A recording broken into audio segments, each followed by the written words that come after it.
31letý rodák z Moskvy, který teď odešel na trestnou lavici. Aleksandr Ryazantsev si během své kariéry zahrál také za Omsk. Minulou sezónu už ale strávil v Jekatěrinburgu a také v Ufě. Tohle zamířil do Čeljabinsku. Na scéně je tedy přesilovka Omsku. Frolov.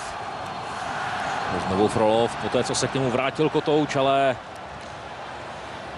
domácí se sami zbavili Kotouče. Bulis s Čistovem zkoušejí ve vlastním oslabení nazbírat nějaké ty sekundy. Čistov zavezl puk do pásma, tady ještě zabojoval Jan Bulis, ale bude muset zpátky, protože na levé straně našlápl Kalinin.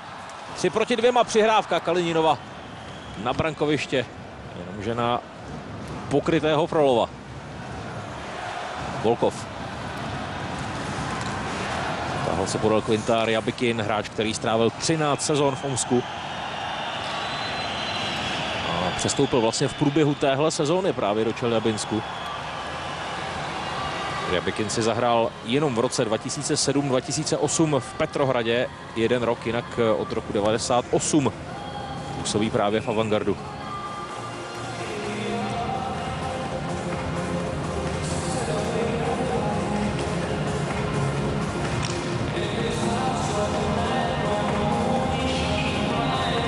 Tady je Roman Červenka. Pro něj tenhle duel musí být hodně těžký, nemůže svému týmu pomoci. Ovšem Perežogin se dostal do šance v té přesilovce. Červenka 17 bodů, ve 13 zápasech. V tomhle utkání ale absentuje. Tak ono je fakt, že když se zápas vyvíjí relativně dobře, tak to hráče za mantinelem až tak nesvrbí. Horší to je v momentě, kdy to nejde. Kdyby třeba vedl 1-0 Traktor, nebo víc. Teď pozor, Perežogin, to byla další tyčka. Těžko říct, jestli to byl Garnettův zákrok, tak vynikající.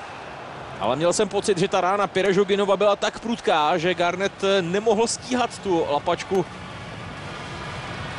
vytrčit tak rychle. Skutečně to spíš bych si vsadil na brankovou konstrukci, ale uvidíme, co ukáže opakovaný záběr, jestli ho uvidíme.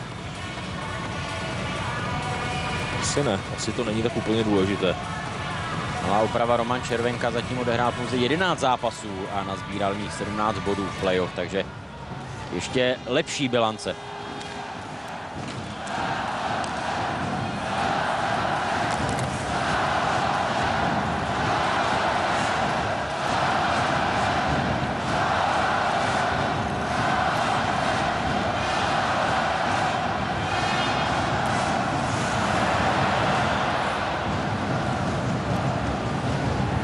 Poslední sekundy téhle přesilovky, která přinesla konečně přesilovkové šance, ale žádný gól.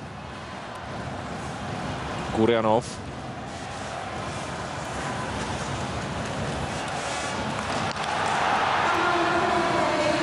Kirill Jamin to byl, kdo pálil od modré.